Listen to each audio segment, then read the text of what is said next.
everyone, I hope you're doing well. Today I'm doing something that feels quite special. It's a haul video. Yes, it's a haul video. I haven't done a haul video in a very long time, simply because I haven't been purchasing anything.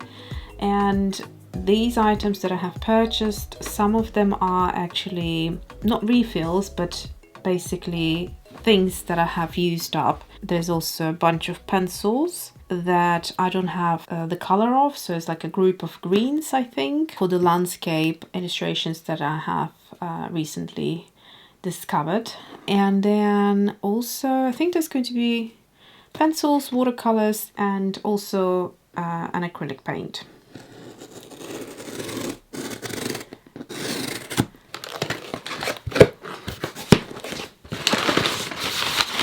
Oh, I also ordered the air dry clay as well. So I worked with this one before, and there's something I want to try doing with it. Also, I ordered a tool to go with it. This is actually much bigger than I anticipated. I thought it's smaller, but basically it's got a flat edge and a round edge, and you use that to scrape out certain patterns if you are creating something with the clay. Oh, I thought this would be greener than that. It's very, very pastel. It's hard to tell how things are going to look from the online swatches. And then in here would be the pencils and the watercolor. So I've ordered a few colors, and then I realized I actually needed a few more, but these are the ones that I ran out of, and I really love them. And actually this combination creates some interesting mixes as well. So we've got nickel acer yellow, opera pink, and ultramarine turquoise, and Payne's grey. So I quite like these colors specifically from Daniel Smith. I have tried nickel acer yellow from other brands, I have tried opera pink from other brands, and Payne's grey, and these are my kind of preferences. There's also the ultramarine turquoise, which is quite sort of unique, and I also love that color.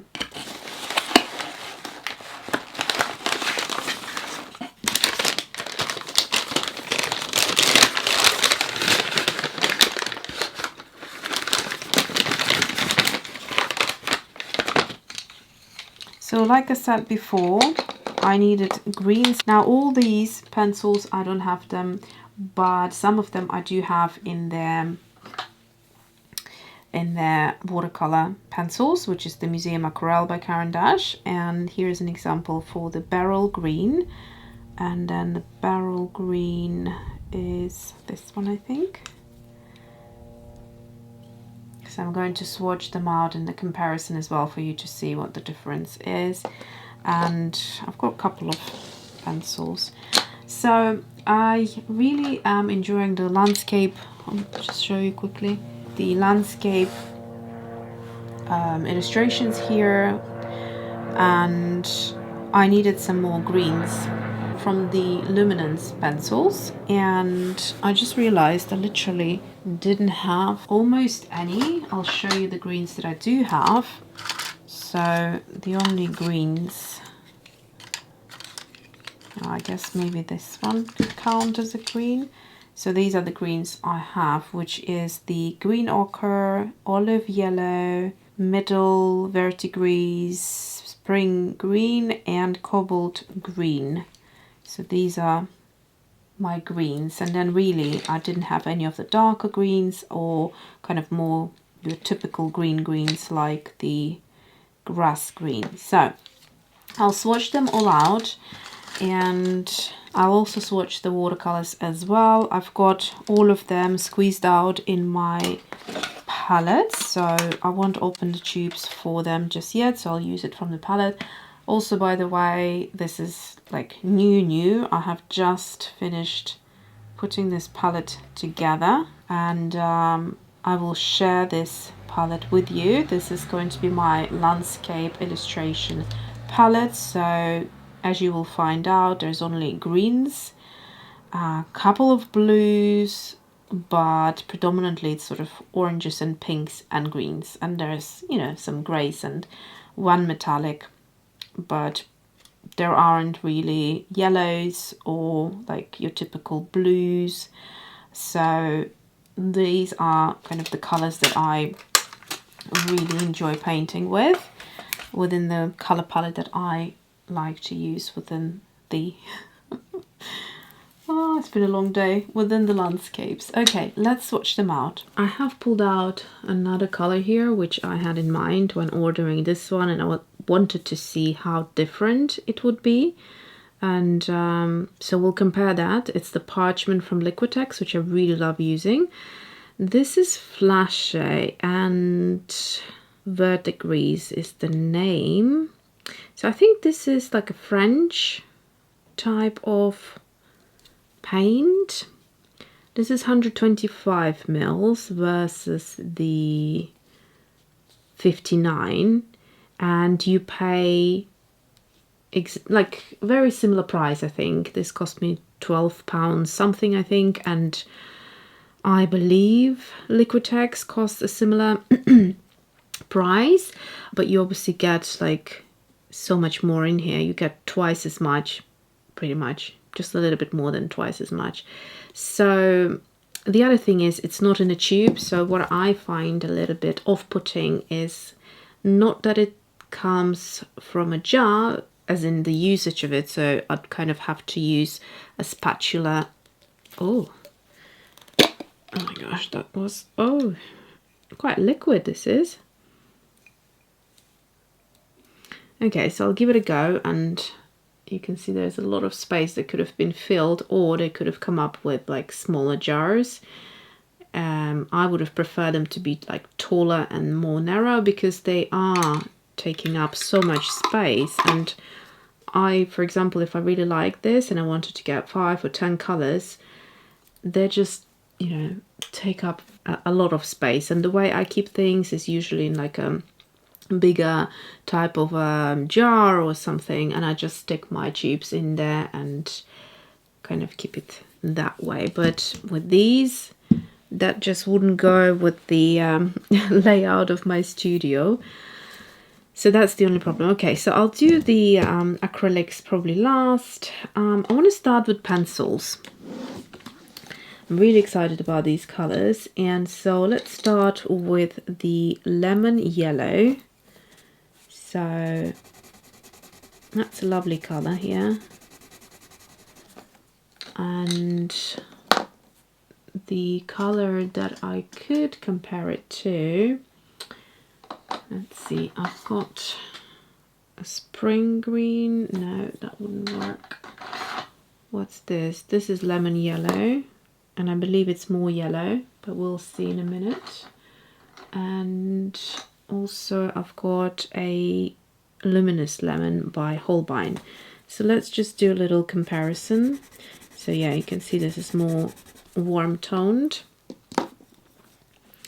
And then, oh, this is completely different. This is just like a highlighter. Even though when you look at the barrel, it's not like representing the color like that. I don't know how much you can see. With neons, it's hard to depict them. So that's that. And then obviously we'll need some water for the watercolor pencil. So there is a clear difference, although it's the same name and essentially the same color, but in different forms. So that's that. Oh, I suppose I keep them to write down the names. And then I also have, let's go in with the light malachite green. So we've got the light malachite green. I have this pencil in water soluble form.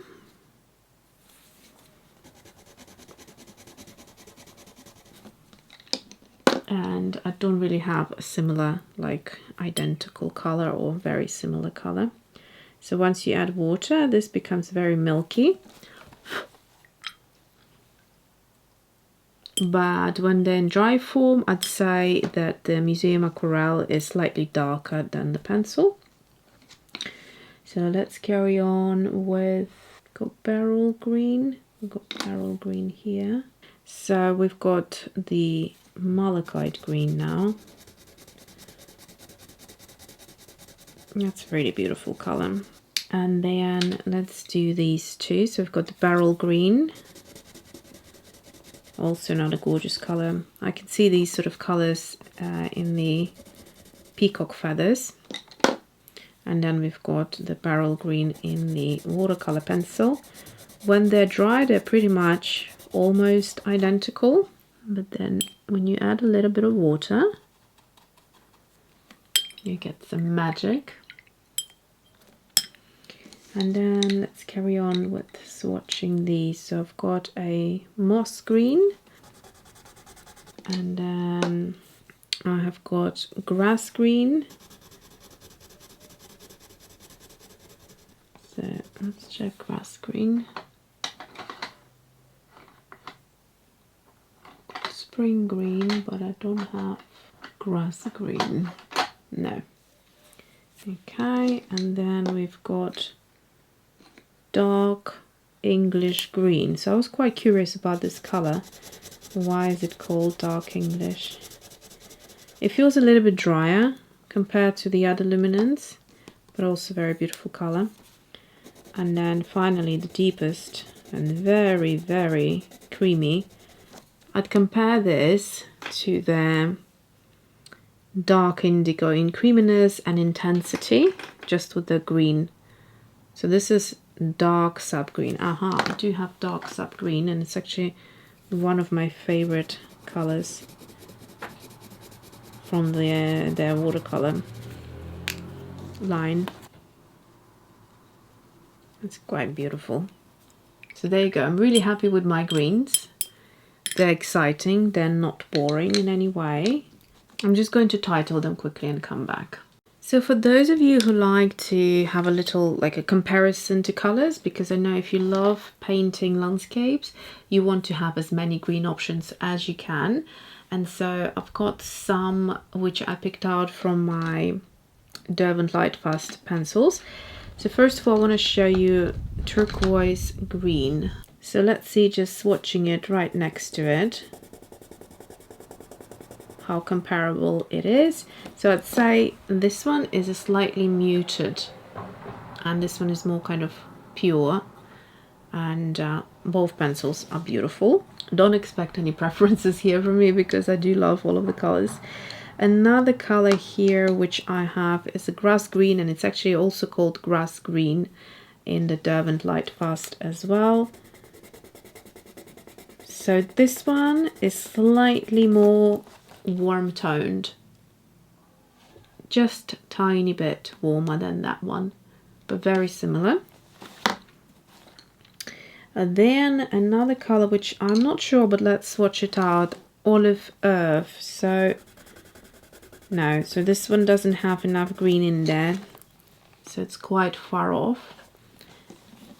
And then we have got, let's see, I believe this color here, which is a peridot blue, might be this one or this one. Let's see.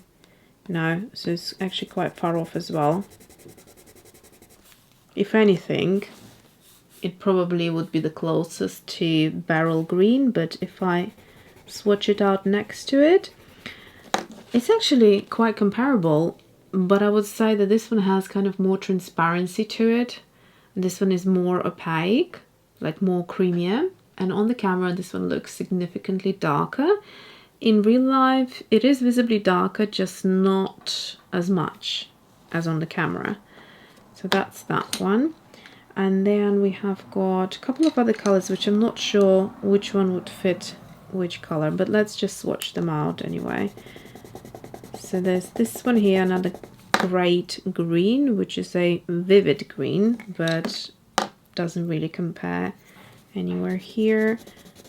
Oh, this is a good match here for that color. So that's the mallard green, and that's actually quite similar to dark English green.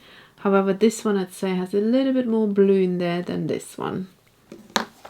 And then finally, very dark and intense, and I'm wondering if that's going to be anywhere close-ish to dark sap green. So on camera, it's quite hard to tell the difference. Both of them are equally intense and dark in value. However, here I can see more green versus this one, and this is the pine, also one of my favorite greens. In fact, I have missed out on doing my August favorites simply because I was just not having any time to paint, so probably didn't have much to report back on.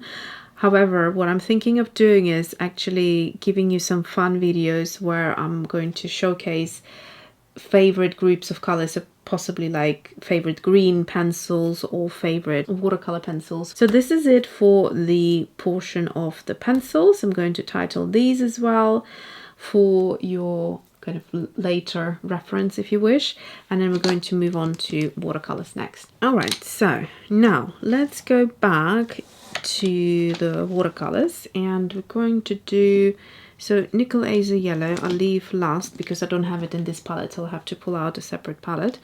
Then we've got, let's start with Opera Pink, go into Ultramarine Turquoise, and finish with Payne's Grey. So I've got here Opera Pink. Let's do it, where should we do it? I'll leave this space for the acrylics. So we have got Opera Pink. I'll do a couple of different swatches, so maybe I'll do one that's kind of quite opaque and then another that's more watered out.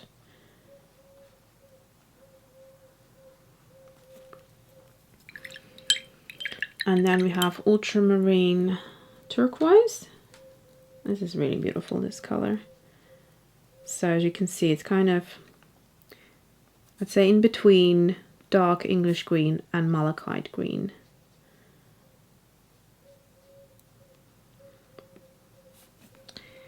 And then one with a bit more water in there. And then next one is Payne's Grey. Oh, that's not Payne's Grey, hold on. Payne's Grey is down here. There is also a Payne's Grey Bluish, which I might give it a go, but I do have, hold on, I've got a swatch card by Daniel Smith, so I'm just going to quickly refer to that while we're here for comparison purposes. And then I'm going to do Nickel Acer Yellow after that. So let's have a look at the Payne's Grey. Now, interestingly enough, I know that Payne's Grey, or rather Daniel Smith, has a bluish Payne's Grey. I think it's called Payne's Bluish Grey or Blue Grey. They don't have it on their swatch card, so maybe it's one of the newer colors, but here's their Payne's Grey, and that's the same one as I have swatched out right there. Then I have the bluish, however, in Schminke. So that, as you can see, compared to here, has more blue in there. So it's kind of like indigo type of dark, between a dark indigo and a black, or like a grey. And then the other Payne's Grey I can show you to compare is the Windsor's and Newton Payne's Grey right here. So it seems to go to a very, very intense deep value, like a dark value, and it's fairly comparable to actually Schminke, I'd say, because you can see Daniel Smith Payne's Grey doesn't have as much blue in there. So I do love the Daniel Smith Payne's Grey out of all the other Payne's Greys. And now let's swatch out Nickel Acer Yellow. Nickel Acer Yellow I have in my botanical palette. There is a video where I've shared all the colors of this palette if you're interested. Love this color. So let's start with a nice thick mix. So it's got that like a bit of a muted yellow, but it's got so much glow to it that whenever you mix it with other colors, it really amplifies the kind of the sunshine and makes the color glow from within. So I do love having Nickel Acer yellow in my palette. Before Nickel Acer yellow, it was the Indian yellow that I really enjoyed as well. I just thought I will do a few secondary mixes quickly off the camera to save some time and just to show you. If you use the Opera Pink, Ultramarine Turquoise and Nickel Acer Yellow, you can mix some stunning oranges, purples, and mostly I'm interested in mixing the greens. A very, very bright range of beautiful lighter greens I could as well have added, but didn't have space. But some really interesting and deep greens as well. So for the acrylics, I'm just going to squeeze out a little bit onto the paper here and give you like a direct comparison.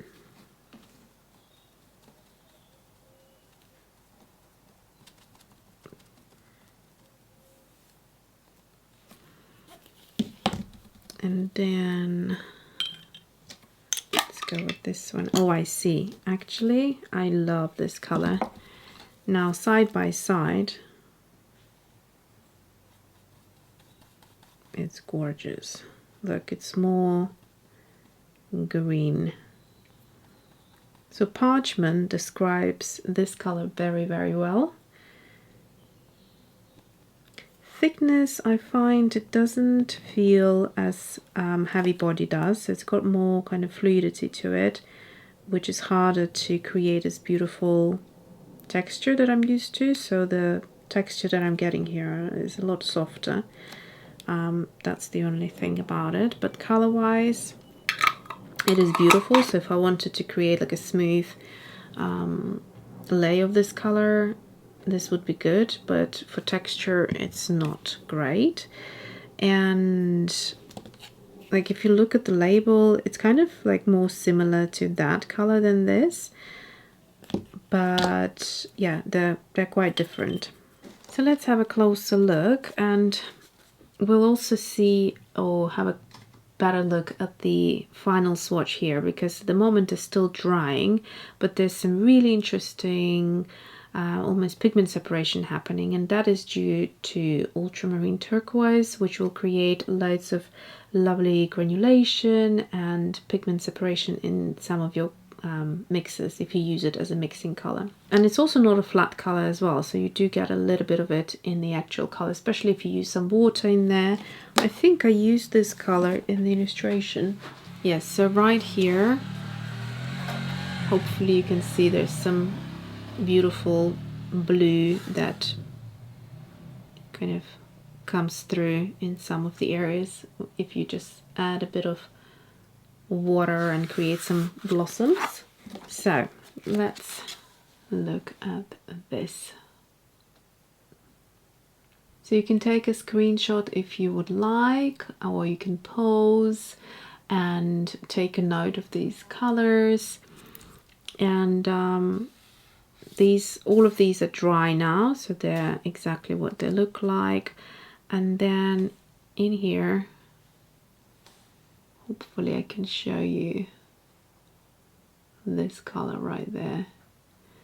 I can see a little bit even of the Opera Pink come through as well. So in terms of the flasher, my first kind of impressions is that it's great if you are not using acrylics for texture purposes. Personally, my Liquitex Heavy Body and my Golden Heavy Body are paints that cannot be sort of, you know, replaced by anything else. Let's just put it that way. But that's the way I work with paint.